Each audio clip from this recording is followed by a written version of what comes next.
Hello everyone, I'm Abdulla Buali. I'm 20 years old and this is my final semester in Zayed University, which means I'll be graduating in 2 weeks.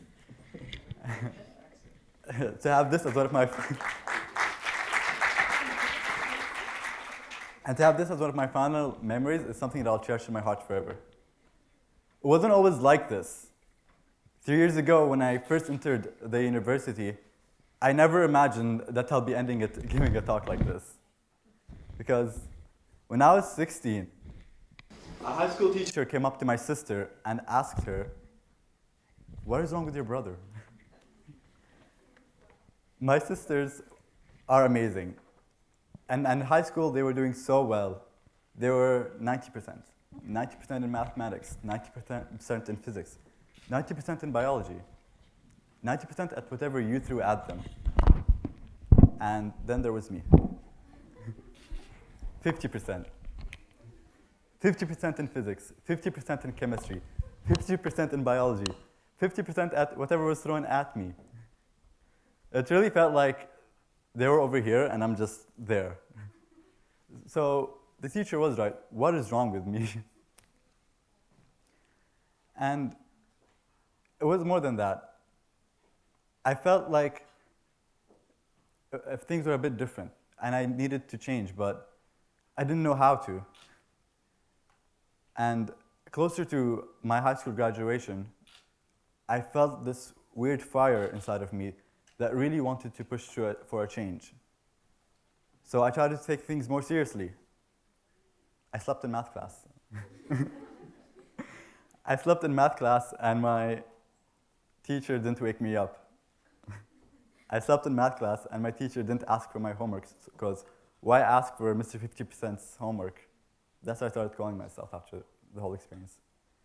I started calling myself Mr. 50%. And you know, it's a bit different than than someone else calling you Mr. 50%. It's you calling yourself Mr. 50%.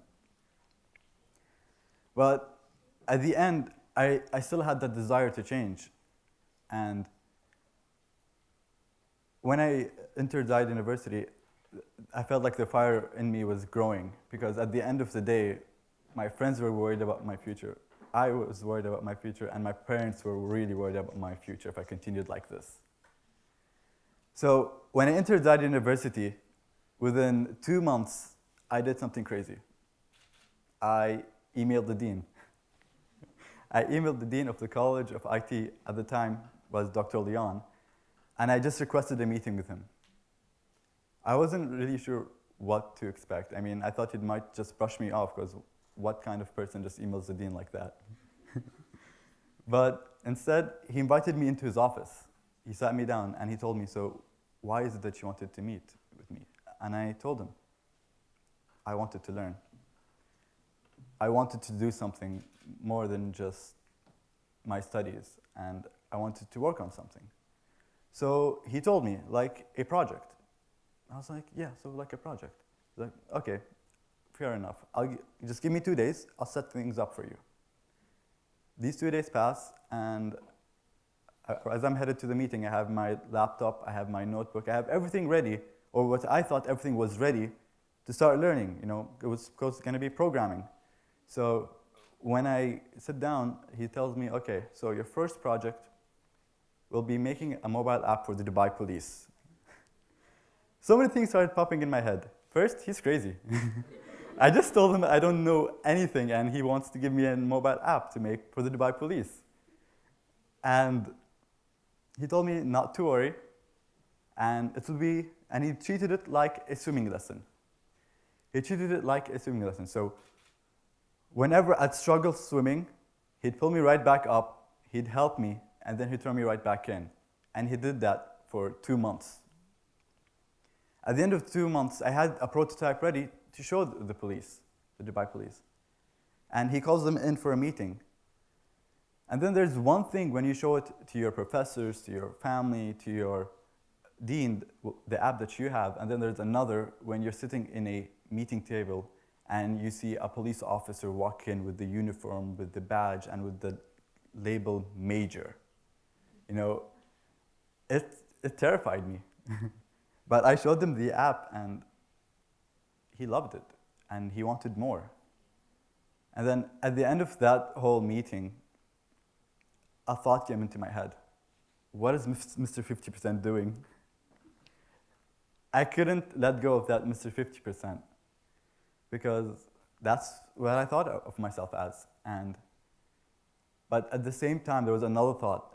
Remember the fire I was telling you guys about? It was burning even wilder, and I didn't know how to control it, so I wanted to do everything. So you know these emails that you get from university, the one that tells you there's a lecture, there's a workshop, there's a competition. I signed up for every single one of them. If it was a workshop, I'd sign my name up. Lecture, competition, I just signed my name up to everything. And because of that, I've been through many experiences as a student here. I went to Canada to present my undergraduate research. I went to London for a film exchange program, and I'm an IT student. And more importantly, I went to South Korea. South Korea was amazing, not just because of the place, but because of why I went there.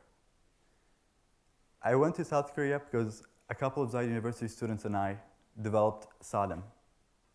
Salem is an app. Actually, no. Salem is my friend.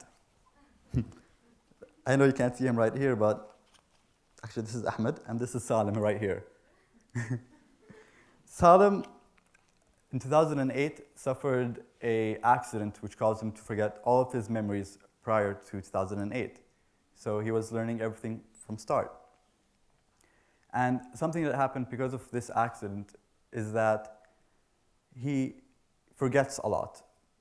He has short-term memory. So you can go like, oh, I forget my car keys, oh, I forget where I left my book, but it's different. It gets to the point where he would forget people. It's okay for him to wake up one day and forget his mom, and it's okay for one day for him to wake up and forget me. It happened. And when that happens, all you have to do is try to support them. And you try your best to try to support them. And that didn't really push me to make the app more than what an incident that he had with a person. Let's call this person Person A. So Person A and Salem aren't really good friends. But it's the thing that Person A told Salem at the end of one of their fights. Person A told Salem that one of the nastiest things ever, I can't say on stage, but he said one of the nastiest things ever.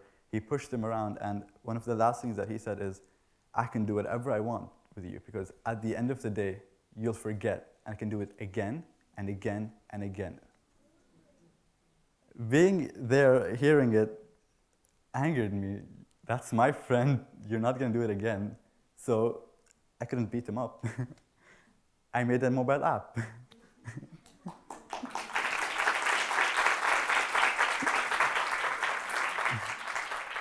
The mobile app is like a memory book where you set information about each person that you have met.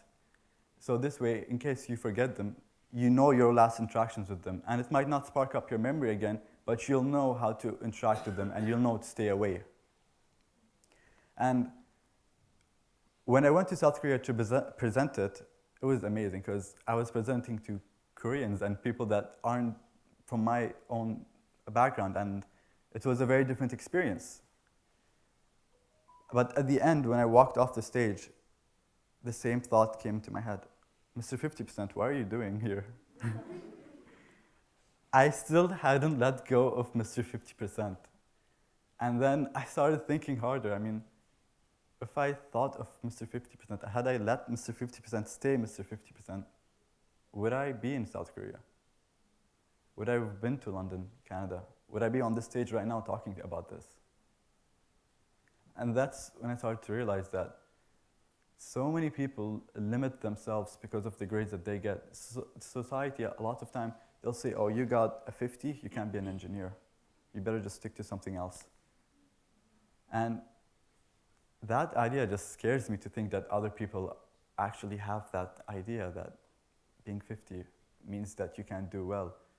It wasn't being 50 is the thing that pushed me and to do everything. It was the energy that I put out. And it's the energy that everyone else can put.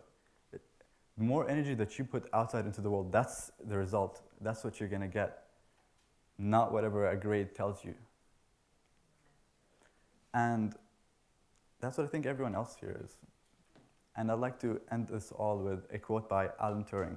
Alan Turing is a British computer scientist who broke a thing called the Enigma and helped win World War II and save millions of lives. He once said that sometimes it's the person that no one imagines anything of that does something that no one can imagine. Thank you.